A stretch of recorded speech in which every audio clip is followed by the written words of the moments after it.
ಗಾಂಧಿ ಭಾರತೀಯ ವಿರೋಧಿಗಳೊಂದಿಗೆ ಸ್ನೇಹಿತರಾಗಿದ್ದಾರೆ. ಕಾಂಗ್ರೆಸ್ನ ಆಷಾಢಭೂತಿನ ಎದ್ದು ಕಾಣಿಸ್ತಾ ಇದೆ ಎಂದು ಪತ್ರಿಕಾಗೋಷ್ಠಿಯಲ್ಲಿ ಸಂಸದ ತೇಜಸ್ವಿ ಸೂರ್ಯ ಆರೋಪ ಮಾಡಿದ್ರು. ಮೀಸಲಾತಿ ತೆಗೆಯುವ ಬಗ್ಗೆ ಅಮೆರಿಕದಲ್ಲಿ ಭಾಷಣ ಮಾಡ್ತಾರೆ, ದೇಶದಲ್ಲಿ ನಮ್ಮ ಮೇಲೆ ಆರೋಪ ಮಾಡ್ತಾರೆ. ವಿರೋಧ ಪಕ್ಷದ ನಾಯಕನ ನಡೆ ಸರಿ ಇಲ್ಲ. ಚೀನಾ ದೇಶದ ಏಜೆಂಟ್ನಂತೆ ಕೆಲಸ ಮಾಡ್ತಿದ್ದಾರೆ. ಪಾಕಿಸ್ತಾನಿ, ಖಲಿಸ್ತಾನಿ ಮತ್ತು ಚೀನಾ ದೇಶವನ್ನ ಉದ್ದೇಶಿಸಿ ಮಾತನಾಡುವುದು ಸರಿಯಲ್ಲ ಎಂದು ಗಂಭೀರವಾಗಿ ಆರೋಪ ಮಾಡಿದರು. ನಾಗಮಂಗಲದಲ್ಲಿ ಗಲಭೆ ಮಾಡಿದ್ದು ಟಿಪ್ಪು ಮತ್ತು ಔರಂಗಜೇಬ್ ಕುಟುಂಬದವರು. ರಾಜ್ಯದ ಗೃಹ ಮಂತ್ರಿಗಳು ಒಳ್ಳೆಯ ಭರವಸೆಯನ್ನ ನೀಡಿಲ್ಲ. ಸುರಕ್ಷಿತವಾಗಿ ಗಣಪತಿ ಮೆರವಣಿಗೆ ಮಾಡಲು ಆಗ್ತಾ ಇಲ್ಲ ಎಂದು ಪತ್ರಿಕಾಗೋಷ್ಠಿಯಲ್ಲಿ ರಾಜ್ಯ ಸರ್ಕಾರದ ವಿರುದ್ಧ ಆರೋಪಿಸಿದರು. ಎಲ್ಲರೂ ಕೂಡ ಕಳೆದ 4-5 ದಿವಸದಲ್ಲಿ ದೇಶದ ವಿರೋಧ ಪಕ್ಷದ ನಾಯಕರು ಲೋಕಸಭೆಯಲ್ಲಿ ಅಧಿಕೃತವಾಗಿ ಸಾಂವಿಧಾನಿಕ ಹುದ್ದೆಯನ್ನು ಹೊಂದಿರುವಂತಹ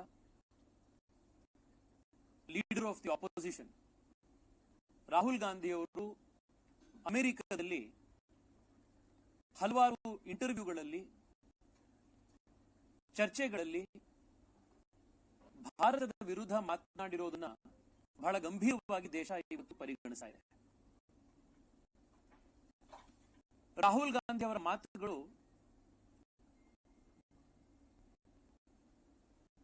ಸುಳ್ಳಲ್ಲಿ ತುಂಬಿರೋದಷ್ಟೇ ಅಲ್ಲದೆ ಭಾರತವನ್ನ ವಿರೋಧ ಮಾಡುವಂತಹ ಶಕ್ತಿಗಳಿಗೆ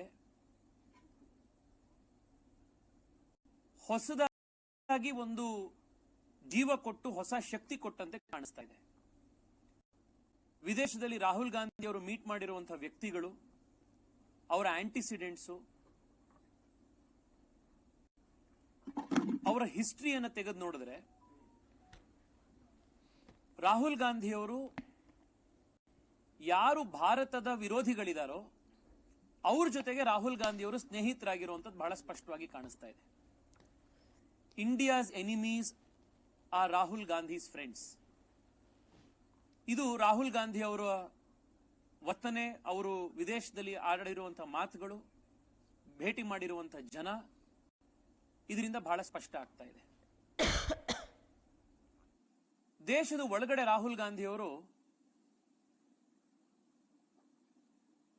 ಬಿಜೆಪಿ ರಿಸರ್ವೇಶನ್ ಅನ್ನು ತೆಗೆದುಹಾಕ್ಬಿಡುತ್ತೆ, ಜಾತಿ ಆಧಾರದ ಸೆನ್ಸಸ್ ಮಾಡಿ ಒಬಿಸಿಗಳಿಗೆ ಅನ್ಯಾಯ ಆಗ್ತಾ ಇದೆ, SC STಗಳಿಗೆ ಅನ್ಯಾಯ ಆಗ್ತಾ ಇದೆ ಅಂತ ದೇಶದ ಒಳಗಡೆ ಇದ್ದಾಗ ಭಾಷಣ ಮಾಡ್ತಾರೆ. ಅದೇ ವಿದೇಶದಲ್ಲಿ ಹೋಗಿದ ತಕ್ಷಣನೇ, ಅಮೆರಿಕದಲ್ಲಿ ಇದ್ದ ತಕ್ಷಣನೇ ಬಹುಶಃ ಆ ಭಾಷಣ ಇಂಗ್ಲಿಷ್ ನಲ್ಲಿ ಮಾತಾಡೋದ್ರಿಂದ ಇಲ್ಲಿರೋರು ಯಾರು ಕೇಳಿಸ್ಕೊಳ್ಳಿಲ್ಲ ಅಂತ ಅನ್ಕೊಂಡು ಕಾಂಗ್ರೆಸ್ ಪಾರ್ಟಿಗೆ ಅವಕಾಶ ಆಯಿತು ಅಂತಂದ್ರೆ ನಾವು ರಿಸರ್ವೇಶನ್ ಅನ್ನು ತೆಗೆದಾಕ್ತೀವಿ ಎನ್ನುವಂತ ಭಾಷಣವನ್ನು ವಿದೇಶದಲ್ಲಿ ಮಾಡ್ತಾರೆ. ಈ ಹಿಪೋಕ್ರಸಿ, ಈ ಆಷಾಢಭೂತಿತನ ರಾಹುಲ್ ಗಾಂಧಿ ಮತ್ತು ಕಾಂಗ್ರೆಸ್ ಪಾರ್ಟಿಯ ಪಾಲಿಟಿಕ್ಸ್ ಅನ್ನ ಇವತ್ತು ಜನಕ್ಕೆ ಎದುರು ತೋರಿಸ್ತಾ ಇದೆ. ರಾಹುಲ್ ಗಾಂಧಿ ಅವರು ರಿಸರ್ವೇಶನ್ ಅನ್ನು ತೆಗೆದಾಕ್ತೀವಿ ಅಂತ ಹೇಳಿ ಅಮೆರಿಕದಲ್ಲಿ ಮಾತನಾಡಿರುವಂತಹ ಭಾಷಣ ನನಗಂತೂ ಆಶ್ಚರ್ಯ ಕೊಡ್ತಾ ಇಲ್ಲ. ಕಾರಣ ಅಂದ್ರೆ ರಾಹುಲ್ ಗಾಂಧಿಯ ಪಾರ್ಟಿ, ಕಾಂಗ್ರೆಸ್ ಪಾರ್ಟಿ, ತನ್ನ ಇತಿಹಾಸದಲ್ಲಿ ನೆಹರು ಅವರಿಂದ ಪ್ರಾರಂಭ ಆಗಿ ರಾಜೀವ್ ಗಾಂಧಿವರೆಗೆ ರಿಸರ್ವೇಶನ್ ಅನ್ನು ವಿರೋಧ ಮಾಡ್ಕೊಂಡು ಬಂದಿರುವಂತಹ ಪಾರ್ಟಿ. ರಿಸರ್ವೇಶನ್ ಅನ್ನು ದೇಶದಲ್ಲಿ ಶುರು ಮಾಡಬೇಕು ಅಂತ ಕೊಟ್ಟಾಗ ನೆಹರು ಅವರು ದೇಶದ ಎಲ್ಲ ಮುಖ್ಯಮಂತ್ರಿಗಳಿಗೆ ಪತ್ರ ಬರೆದು ರಿಸರ್ವೇಶನ್ ನಿಂದ ದೇಶಕ್ಕೆ ನುಕ್ಸಾನ್ ಆಗತ್ತೆ ಅಂತ ಪತ್ರ ಬರೀತಾರೆ. ಒಬಿಸಿಗಳಿಗೆ ರಿಸರ್ವೇಶನ್ ಕೊಡಬೇಕು, ಅದಕ್ಕೊಂದು ಸಮಿತಿ ರಚನೆ ಮಾಡಿ ಅದ್ರ ಬಗ್ಗೆ ಸ್ಟಡಿ ಆಗಬೇಕು ಅಂತ ಹೇಳಿ ಕಾಕಾ ಕಾಡೇಲ್ಕರ್ ವರದಿಯನ್ನ 1956 ನಲ್ಲೇ ತಯಾರು ಮಾಡಿದ್ರು. ಆ ವರದಿಯನ್ನ ಡಸ್ಟ್ಬಿನ್ ನಲ್ಲಿ ಇಟ್ಟು ಒಬಿಸಿಗಳಿಗೆ VP ಸಿಂಗ್ ಅವರು ಬಂದು ಮಂಡಲ್ ರಿಸರ್ವೇಶನ್ ತೆಗೆದುಕೊಂಡು ಬರೋವರೆಗೂ ಕೂಡ ಕೋಲ್ಡ್ ಸ್ಟೋರೇಜ್ ಅಲ್ಲಿ ಇಟ್ಟಿದ್ದು ಕಾಂಗ್ರೆಸ್ ಪಾರ್ಟಿ. VP ಸಿಂಗ್ ಸರ್ಕಾರ ಅಧಿಕಾರದಲ್ಲಿ ಬಂದು ಮಂಡಲ್ ಕಮಿಷನ್ ಶಿಫಾರಸುಗಳನ್ನು ಜಾರಿಗೆ ತರಬೇಕು ಅಂತ ಬಂದಾಗ್ಲೂ ಕೂಡ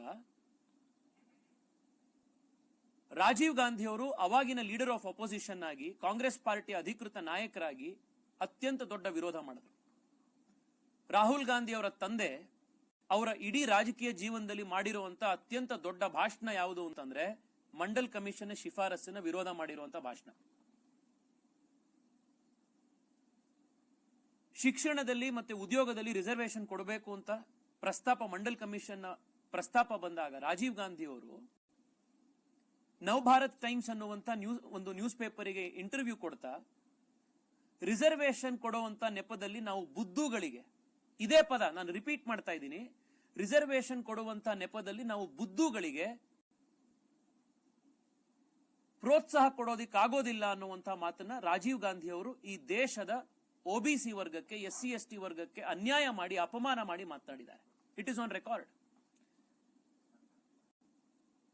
ನರೇಂದ್ರ ಮೋದಿ ಅವರು ಬರೋವರೆಗೂ ಕೂಡ ಒಬಿಸಿ ಕಮಿಷನ್ಗೆ ಸಾಂವಿಧಾನಿಕ ದರ್ಜೆ ಸಿಕ್ಕಿರಲಿಲ್ಲ. ಕೇಂದ್ರೀಯ ವಿದ್ಯಾಲಯದಲ್ಲಿ, ನವೋದಯ ಶಾಲೆಗಳಲ್ಲಿ, ಮೆಡಿಕಲ್ ಕಾಲೇಜ್ಗಳಲ್ಲಿ, ನೀಟ್ ಪರೀಕ್ಷೆಗಳಲ್ಲಿ 27% ರಿಸರ್ವೇಶನ್ ಒಬಿಸಿಗಳಿಗೆ ಕೊಟ್ಟಿರಲಿಲ್ಲ. ಈ ಎಲ್ಲಾ ಸತ್ಯ ಒಂದ್ ಕಡೆ ಇದ್ರೂ ಕೂಡ ಭಾರತದ ಒಳಗಡೆ ಬಂದಾಗ ರಿಸರ್ವೇಶನ್ ಪರವಾಗಿ ಜಾತಿ ಸೆನ್ಸಸ್ ಮಾಡಿ ಎನ್ನುವಂತ ಭಾಷಣಗಳನ್ನು ಮಾಡಿ ಅಮೆರಿಕಕ್ಕೆ ಹೋಗಿದ ತಕ್ಷಣನೇ ನಾವು ರಿಸರ್ವೇಶನ್ ತೆಗೆದಾಕ್ತೀವಿ ಅಂತ ಮಾತನಾಡುವಂತ ರಾಹುಲ್ ಗಾಂಧಿ ಆಷಾಢಭೂತಿತನವನ್ನ, ಹಿಪಾಕ್ರಸಿಯನ್ನ